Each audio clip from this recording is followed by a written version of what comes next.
I attended the wedding of my son, whom I raised alone as a single father, sacrificing everything for his happiness and future.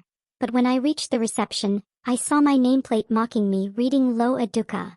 And in that instant the room felt cold, my heart sank, and I realized that all my sacrifices, my struggles, and everything I had worked for were being ridiculed in front of everyone I loved, leaving me shocked, humiliated, and questioning every choice I ever made. I walked into the grand wedding hall, my heart pounding like a drum, expecting a moment of pride, expecting the joy of seeing my son start his life with the woman he loved. But the instant my eyes landed on my nameplate, a chill ran through my entire body. Lo Aduka. It read, mocking, incomplete, cruel, and I knew immediately that this was no mistake. The laughter, the whispers, the smirks of guests across the hall cut sharper than any knife. My blood ran cold and a single thought consumed me. Who had done this and why? Every step I took toward my assigned seat felt heavier than the last. The chandeliers glimmered above me, but the room felt suddenly suffocating, every smile a dagger aimed at my heart. I scanned the faces around me, searching for my son's expression. Was this really him? His eyes met mine for a fleeting second, but there was no recognition of pain, only a subtle, calculated amusement that made my stomach twist. Had he planned this? My ex-wife's presence across the room only fueled the fire of suspicion. She sat there with her friends, their eyes gleaming with a mixture of triumph and hidden malice. Had she poisoned my son's mind? I clenched my fists, pretending calm, while my mind raced through 20 years of sacrifices, sleepless nights, and relentless struggle, all ridiculed in this single humiliating moment. The room seemed to pulse with mockery.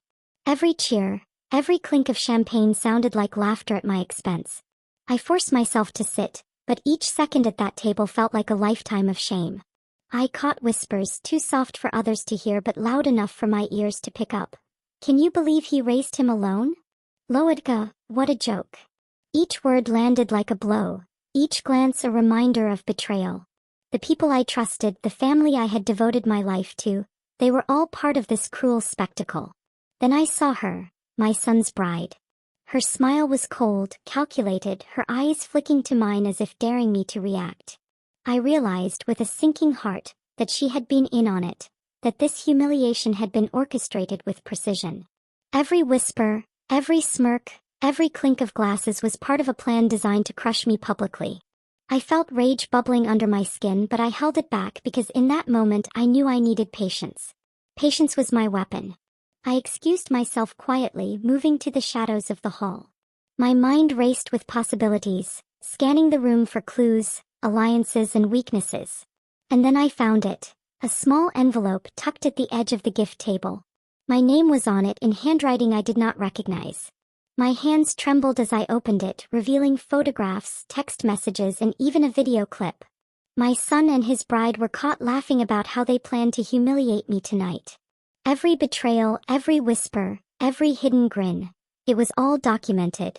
A cold calm washed over me as I returned to the table. My heart still raced, but now it was fueled by purpose, not fear. I had the evidence. I had the power. Every fake smile, every polite toast, every attempt at casual conversation now played into my hands. I let the guests continue their laughter for a few more moments, letting the tension build, savoring their ignorance. Then slowly I approached my son, my face serene, my voice soft but deadly. "Congratulations," I said, placing a hand on his shoulder. "Such a beautiful wedding." The envelope slid onto the table with a deliberate grace. I looked around as people leaned in to see, whispers rising into gasps. My son froze, the bride's eyes widened in disbelief, and my ex-wife's face paled as the photos, messages, and recordings spilled the truth. The entire plot, the ridicule, the secret scheming, it was all exposed. Shock rippled through the room like a storm, and I felt a quiet satisfaction as panic replaced their smugness. But the story wasn't over yet. As they scrambled, trying to salvage the evening, I noticed a new detail in the photographs.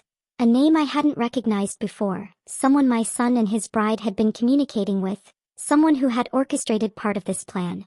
A chill ran down my spine as I realized the betrayal might go even deeper than I thought.